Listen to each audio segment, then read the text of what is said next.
तो तब चैतन्य महाप्रभु माधवेंद्रपुरी की सेवा के उधर, जैसे कृष्ण भगवान संदीपनी मुनि की सेवा की है, उसी प्रकार गौर सुंदर माधवेंद्रपुरी का सेवा, ईश्वरपुरी पाद का सेवा किए।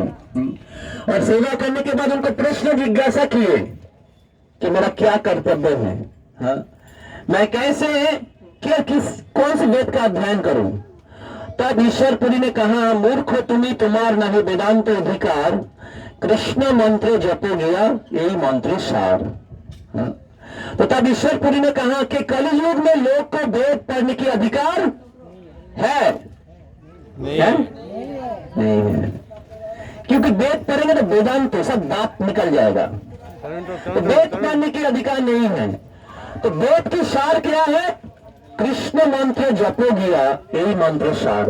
कृष्ण मंत्र सब कुछ के सार है, क्योंकि वेद के उद्देश्य है भगवान को जानना। और जो व्यक्ति भगवान के नाम का जप कर रहे हैं, इसका अर्थ क्या है? वेद को जान चुके हैं। वेदे से सर्वे राहमेव वेद्य, भगवान बोलते हैं सारे वेद का उद्देश्य है वेद को जानना। अहमेव वेद्य, the purpose of Veda is to know me. तो इसलिए जो भगवान के नाम का जप कर रहे हैं, वेद अध्ययन के परफेक्शन प्राप्त कर चुके हैं। तो इसलिए अभी आप हरिनाम का जप करिए, और इस हरिनाम से आपको कृष्ण की प्राप्ति होगा। तो चैतन्य महाप्रभु उनके गुरु का आदेश से हरिनाम कीर्तन शुरू किए। कहां से? गया से। और फिर गया से कीर्तन करते हुए नवद्वीप लौट रहे थे, हाँ? और इसी रूट से आ रहे थे, इसी रूट से झारखंड होके, हाँ, गया से झारखंड होके महाप्रभु नवद्वीप लौट रहे थे। और लौटते हुए रास्ते में कनाई नाथशाला स्थान आया। और जब चैतन्य महाप्रभु भगवान के नाम का कीर्तन करते हुए आ रहे थे, उनके गुरु के आदेश को बहुत सीरियसली लेके, तब नाम जप के प्रभाव से उनके हृदय में कृष्ण के प्रति प्रेम जागृत हो गया। कितने दिनों में?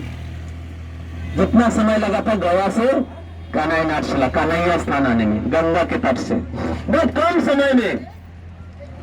और चैतन्य महाप्रभु कृष्ण कहाँ कृष्ण बोल के पुकार रहे थे।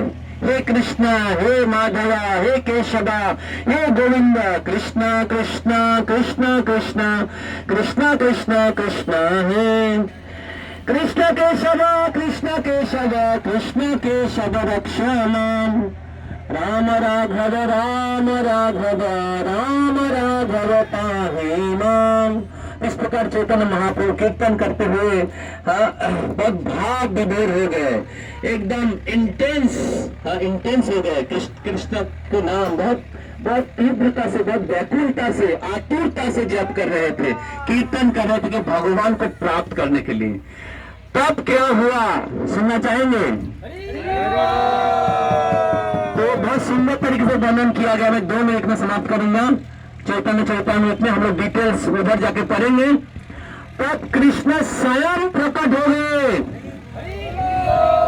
उसी स्थान में जिधर इस्कॉन का मंदिर है, और उसी स्थान में जिधर एक वृक्ष है, बहुत विशाल वृक्ष है।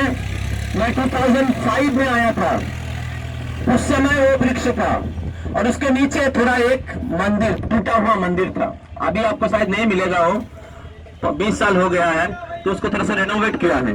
उस वृक्ष के नीचे महाप्रभु को, चैतन्य महाप्रभु को भगवान कन्हैया ने दर्शन दिया था। बहुत सुंदर कृष्ण की रूप का वर्णन किया गया है। कमाल बालों, कमाल श्यामोले बालों को सुंदर, ऐसे बहुत लिखा हुआ है, देखिएगा उधर।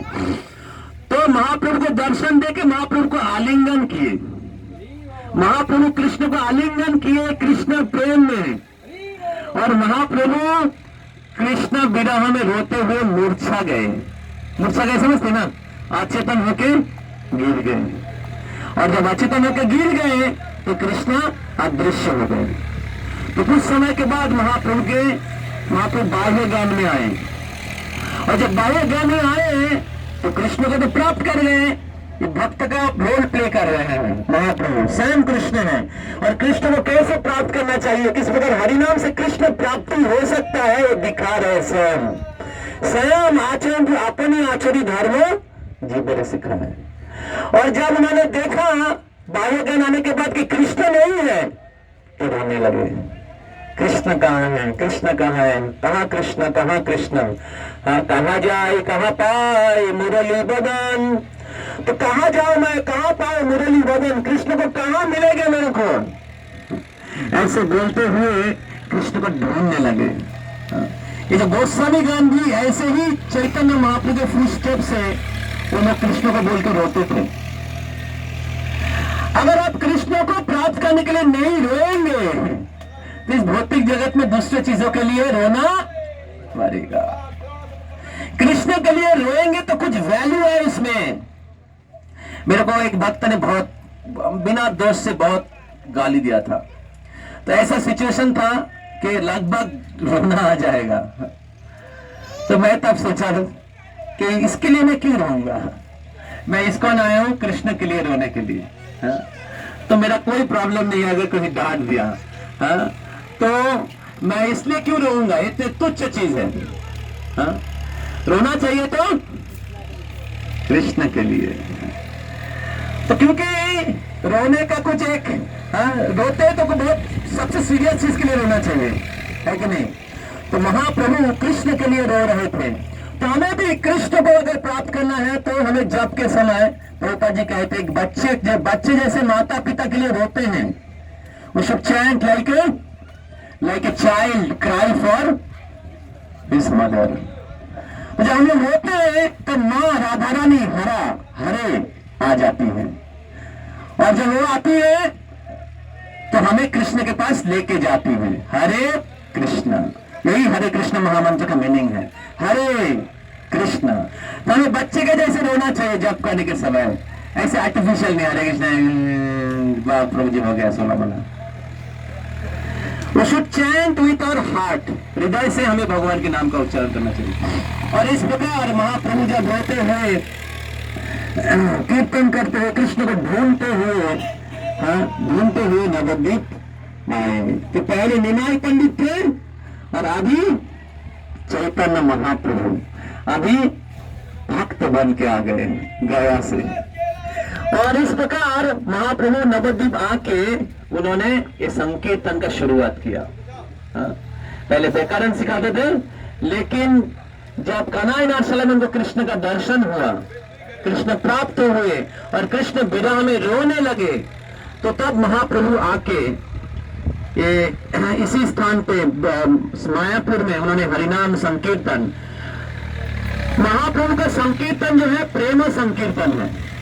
कृष्ण प्रेम देने के लिए, और उस प्रेम संकीर्तन का शुरुआत हुआ था कान्हाई नाथशाला में, क्योंकि कान्हाई नाथशाला से महाप्रभु अपने कृष्ण विरह प्रदर्शन किया था कान्हाई नाथशाला से। इसलिए भक्ति पुरुषोत्तम महाराज कहते हैं कि संकीर्तन आंदोलन का असल शुरुआत मायापुर से पहले भी हुआ है कान्हाई नाथशाला में। तो आप लोग रेडी है कान्हाई नाथशाला जाने के लिए? चले जाइए महाप्रभु को पकड़ने के लिए। शिवरंग महाप्रभु की, कन्हैया स्थान की, कान्हाई नाथशाला की, श्री नित्यानंद प्रभु की, बाबा कन्हैयालाल की, श्री प्रभुपाद की, हरिनाम संकीर्तन की, गौर प्रेमानंद हरि हरि बोल। हम लोग उधर जाके पहले प्रसाद लेंगे।